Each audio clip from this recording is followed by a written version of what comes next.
Armstrong. Yes, first time here. I don't know which Armstrong. It was named after Neil, Stretch, Lance. I don't know. No, he know. Pardon? It's Frank Armstrong. I don't know. But yeah, if anyone else wants to heckle and fuck it up, well, by all means do. No, why not? No, that's what I like. But listen, I'm not familiar. My first time here, but thank you. Listen, before I start, and I will start. I'm going to start in about half an hour. But please, before I start, a big round of applause for all the volunteers who put the night on. Look at them, clapping themselves. They phoned me up. Can you believe they got in touch? They said, come and do. They phoned me up on a landline. That's how desperate they were. Or there's no signal in Thornbury. I don't know. They said, come and do the gig, Demitri. It's your kind of audience. It's your kind of audience. We've got a very diverse group of people here. It's a mixed group of people. I'm looking around, and it is, and that's what I like. I like a diverse group, and it is very diverse. It's every single different type of white, middle-aged person. There's some who wear glasses, there's some who don't, there's some with Hawaiian shirts on. There's every type that I could possibly imagine. I don't know, is there, besides the acts, anyone from overseas? Anyone from overseas here? Anyone from overseas? No! You have a moat! They can't use it, they can't get here. We're going to put a lidl on the outside, that will stop the chaps from getting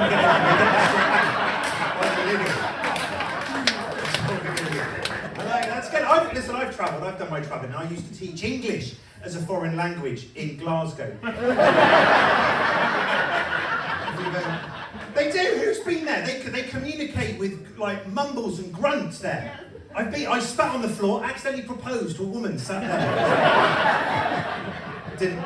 So no, it's nice. Where's the youth? Where's the Thornbury roof? Let's find out where they sat. Who's under 20? Who's the under 20?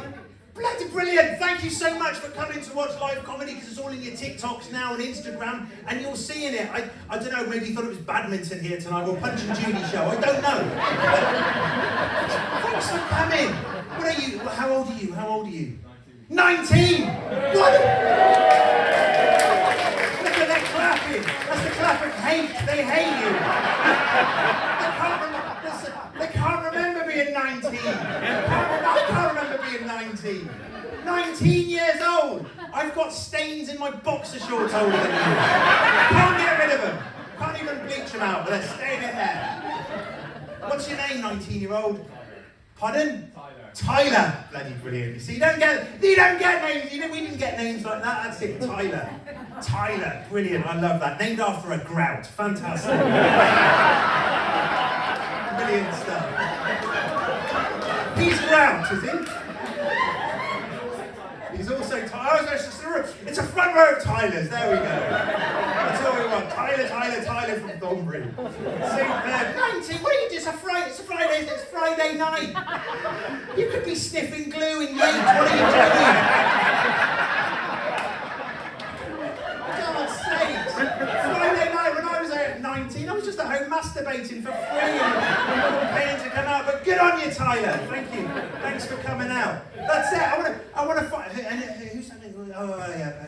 I don't know who's around. Let's see, the 20s. Who's in their 20s? There we go, it's kicked off now. Just angry at the thought. Don't worry. He's never going to get a mortgage, is he?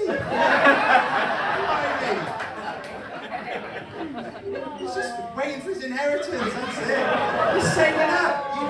You're working. What do you do?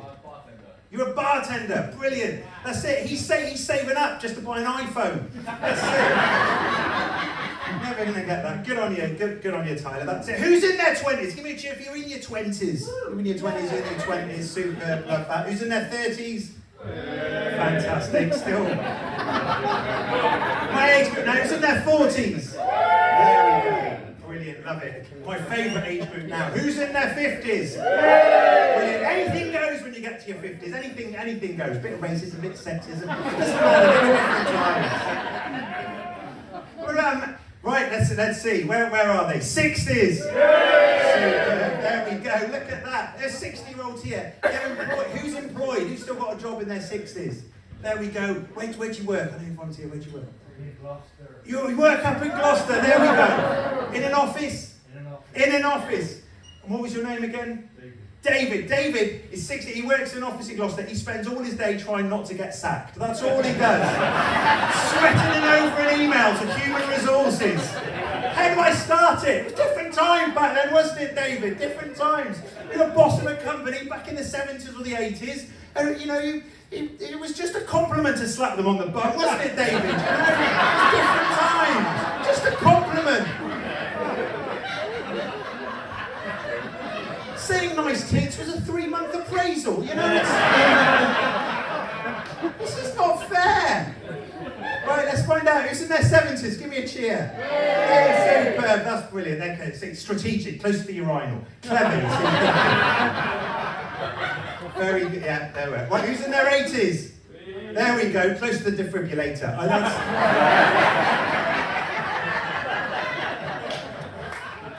who else have we got? Anyone over that? Is anyone cold? Thank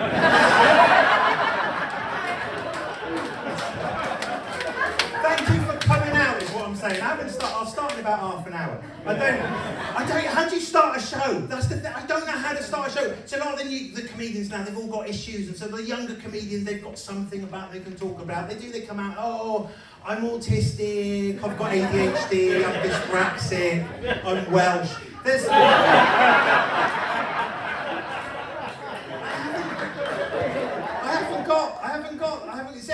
See, the lucky comedians who are disabled, they've got things that they talk about. I haven't got that. But it's all good fun. And you're my group of people, and it's sort of split. This is like you're the side of the groom and you're the bride. Oh, that's good. I'll tell you why you're my group of people. It's a good mix of ages, and it's men and women, and I like that. I don't like gigging when it's all men, and you get that sometimes. It's all men, they come to a gig, and I don't like that, especially if they're all on their periods. It makes it toxic. And I'm jealous of women. Because you look out for one another, you girls. You've got each other's backs. You protect each other. Us men, we don't do that. We stitch each other up. We play practical jokes on one another. We give each other nicknames. You'll go into a bar, you'll see this, you'll work in a bar, they all have a nickname, the men. Nicknames they don't want. Sometimes they're printed on the back of their t-shirt. Jizz rag or something like that. What do you call it that? Even the innocent ones, hey, look, Big Phil, Big Dave, Big Bob. Girls don't do that. They don't go meet my friend, Fat Jackie.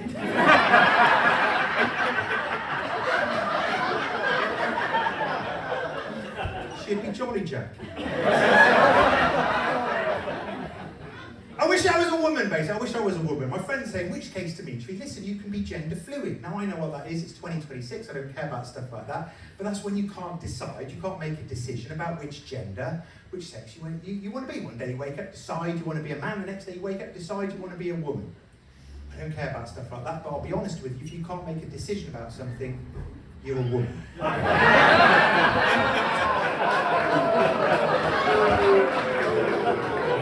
Might have split the room there. Half the room like that, and the other half can't decide.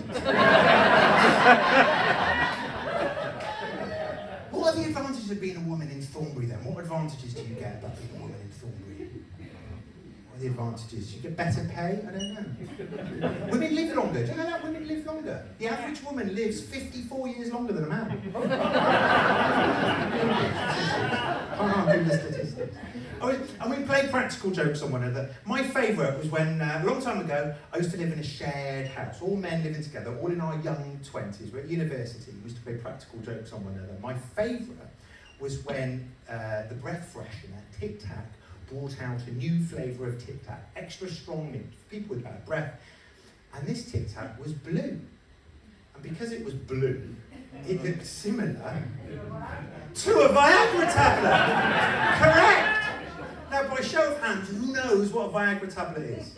That's it, all the way out. That's it, there we go.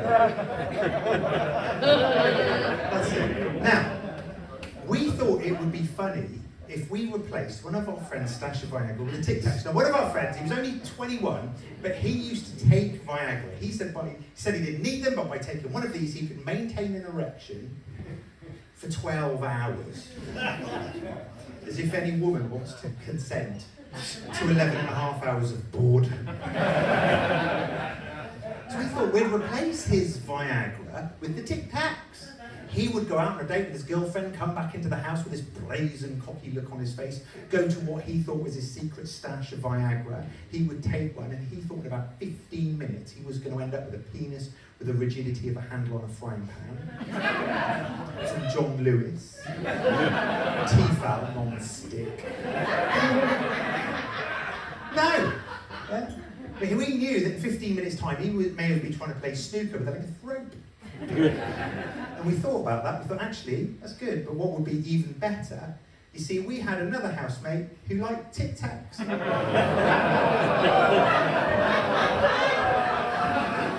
He had an erection for 18 months. Couldn't get rid of it, walking around with this bulge. Saying the guy who couldn't get one for love or money. This thing ruined his life. He lost his job as a lifeguard in the kids' pool. This is what men do. Couldn't even get a girlfriend. You think he couldn't even get a girlfriend? His breath stunk. This is. Oh, I don't even know which one's least likely to have COVID. Who knows? But I'm married. Been married 6 years, 7 years, 8 years. I got married 9 years ago, and we've been married 10 years. And,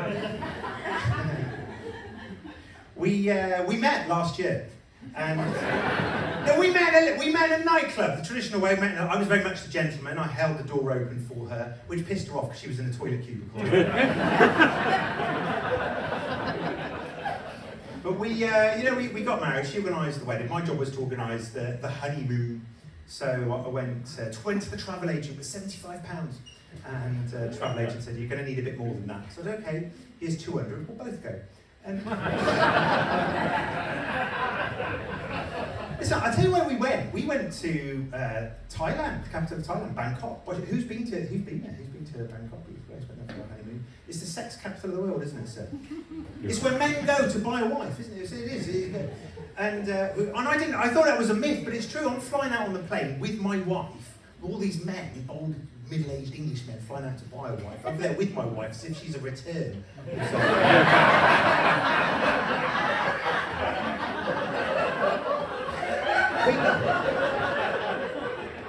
It's like carry-on luggage. You know? We get to the airport. We're queuing up at customs. Customs control are confused. They charged me corkage. Anyway, I thought I'd try for one of these Thai massages, not the happy ending ones or any of those, just a normal one. But even those are full on. I go in, and the masseuse, she starts stripping off. I'm like, no, I'm married. I showed her my ring. She showed me hers. So she leaves the room and asks me to undress. And I did. I take off all of my clothes, put a towel over me. She comes back into the room. I take the towel off. I show her my willy. She shows me hers.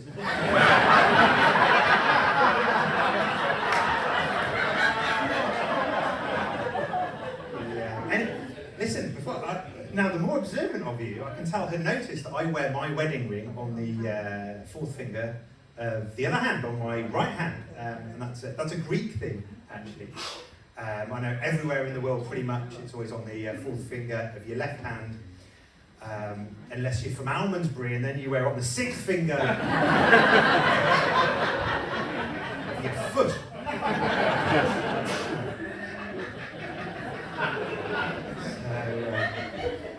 Anyway, we get back from our honeymoon, and we thought we'd try and have children. Which now listen, I've talked about age and stuff. I've recently turned 48 plus a year, and that was 18 months ago.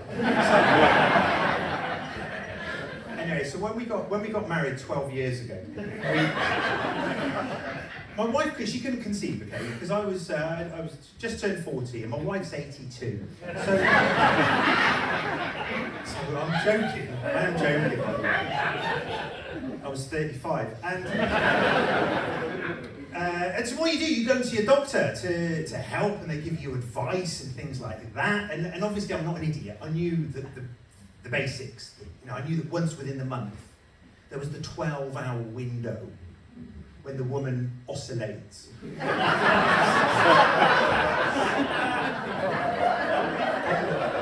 never know when the oscillation. Well, you can't predict the menstrual cycle. Technology can get involved. The woman can wee in a cup and put a stick in it and plug it into the laptop. Update Instagram. So I had to do tests, and I had to do a test, and my test was to provide a semen sample a week later at my local hospital, Gloucester Royal Hospital, and I was given a cup with my name on it, different to tonight for tax reasons, and it had a lid.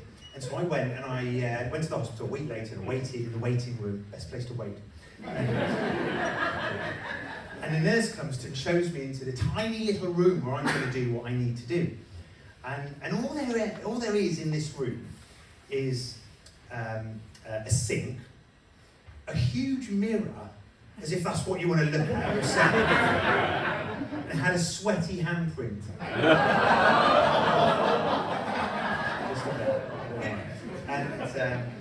And a little plastic chair, which was still warm from the man.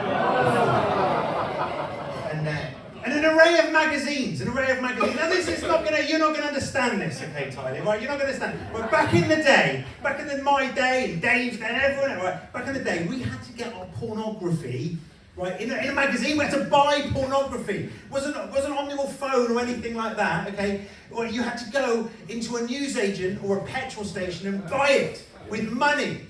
Okay? Imagine the internet printed out, okay? There it was. It used to cost you, or you'd have to find it in a bush. Bush was very apt as well. And where was it? Guys, where were the magazines? On the top shelf, up there, right up there on the top shelf, okay? So children couldn't go in and see it, they couldn't see it or couldn't get it. Children, and dwarves. It's unfair on dwarves, they've got needs as well. Little fuckers, they've got to come in, and they couldn't reach it, okay? They had to come in with like a stool and that, it's not fair. And that is why statistically 1 in 7 dwarves are grumpy.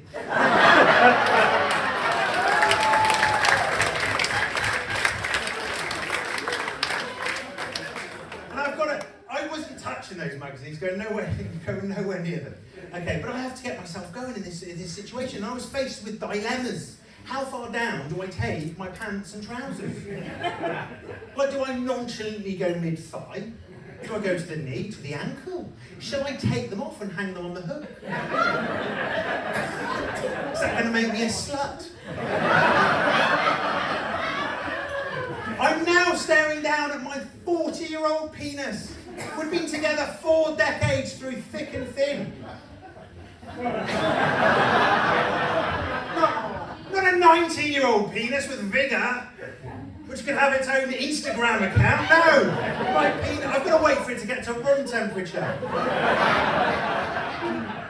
And luckily it was an afternoon appointment and I watched Countdown. And so I've got to get myself going, and there's a bright light shining down, and I can hear people walking past the room. I can hear actual conversations. So I shut the door.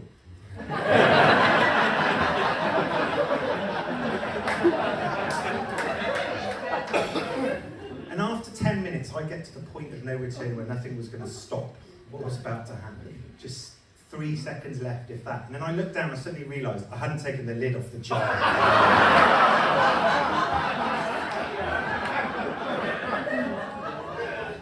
Thumb it open. I get the content, I stand up, I high-five that mirror. I've then got to get to the other side of the hospital to give it to in the counter. I get there, it says closed for lunch and all things. I thought, well, am I going to have to find the guy now and sort of in the canteen and put it next to his yogurt on his toilet? Anyway, I did leave it there. Anyway, we get the results back a week later or so, and everything. He says everything's fine with the results. That's good. Everything's fine with your wife. But the doctor wanted to do one final check, which basically involved, and this is very personal now. Not very nice, but it's the truth. It's basically involved the doctor pulling back on my foreskin. Great. Now, I'd never been naked in front of another man before because I've not played rugby. And I'd never had another man touch me because I was never in the Navy. So I was very nervous. And because of the nerves, I'll be honest, my penis went to the smallest possible size it could go. It was like looking down at a bitten off what's it. I don't know if there's any man here who's tried to pull his penis bigger. As if it's like, looks like spaghetti or something. Anyway, right, he comes round and he starts to check. He starts to do what he needs to do. Now, where do you look in that situation? Do I look him in the eye? Do I look out the window? Do I look at his desk with a picture of his family?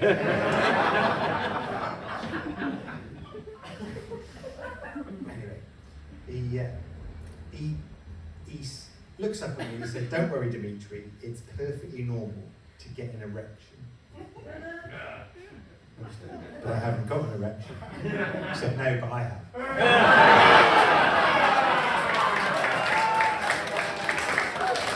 That's a joke. That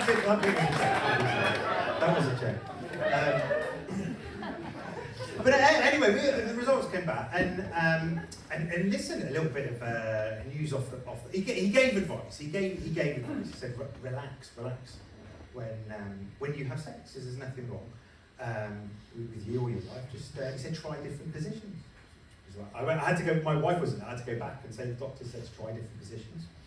Maybe the wheelbarrow, or the butterfly, or the cowgirl, or the reverse cowgirl, or the rifleman, the countryman, the three-man ranger, the Pegasus 2000, the Unicorn 360. I've got no idea what I'm talking about. Those were just caravans.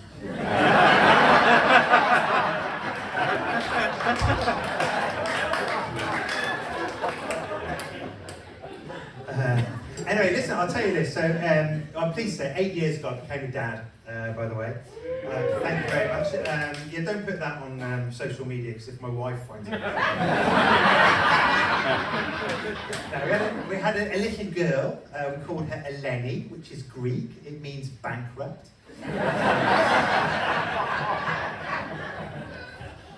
And any of the parents of young children here? Any of the parents of young children? And what do you have? Three girls. Three girls. Competitive, isn't it? Being I'm the stay-at-home dad. So I take my daughter to school and like the coffee groups and coffee mornings and all the stuff like that. And it's always mums who go to this thing, which is fine because I love MILF. And they make great stew, Tyler. And it is. And they all try and outdo each other. They do. They all come out and go, "Oh, this is my daughter. She's 5. She's called Viola. She can make hummus." Then you get another man who goes, "Oh, this is Jordan. He's 5 and he vapes."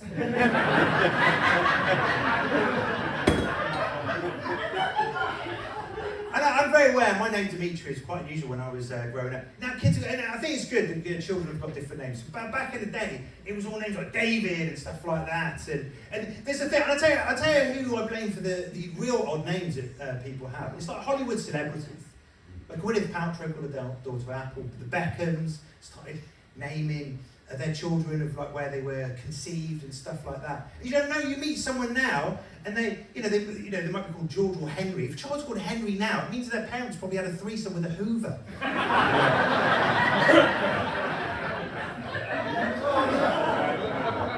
Kanye West. Do you know what Kanye West called his first daughter? North. Exactly, North. Well done. Good knowledge there. North. He named his first daughter after a sat-nav instruction. Northwest. Like, if your surname's West, there aren't many names to avoid. It's like 3. North, South, or Fred. That's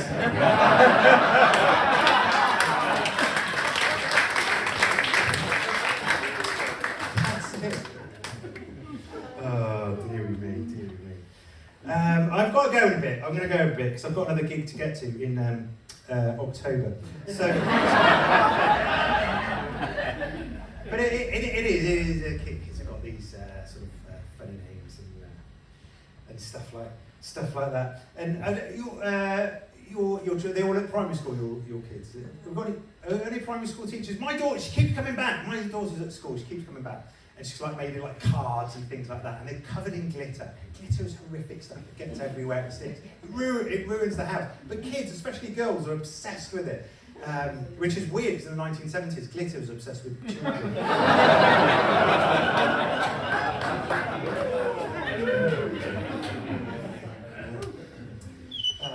So listen, guys. I'm really hoping that this comedy show continues. It's lovely. It's really nice. That all age groups come out and support live entertainment. I think it really is the way forward. We've had a great time tonight. Hope you see you again.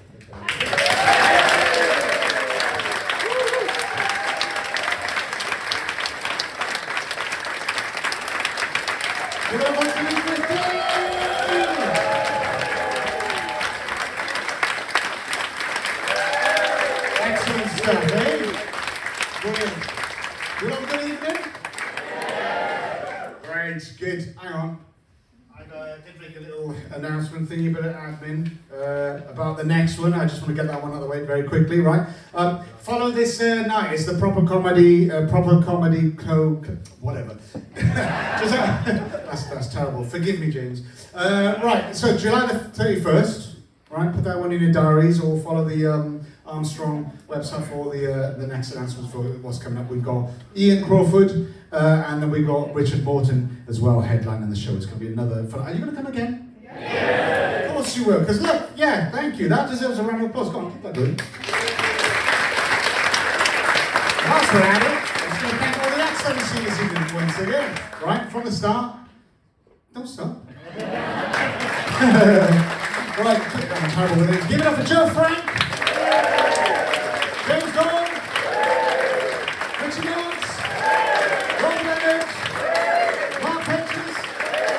And Demitris Deech. And me. Thank you. Yeah, excellent. My name's Rocky Mustafa. I forgot to get that one in. Last time I committed a cardinal sin and I forgot to thank the headline act. So yeah, I just want to make sure I don't do that again. But no, honestly, you guys have been amazing, right? Also, give it up for all the venue and all the staff, all the volunteers. Did a fantastic job. There you go, right? It's a Friday night and everything's been very hot. So yeah, that's it. What time is it? Oh, look at that, 10 o'clock. I said we'd be done by 10. Boom, smashed it. Right, okay. No, we're all good. We're finished. They give me another 50 pence, so I haven't got a backup. That happened last time. See, 50 pence. Anyway, thank you again, and see you at the next one. Good night.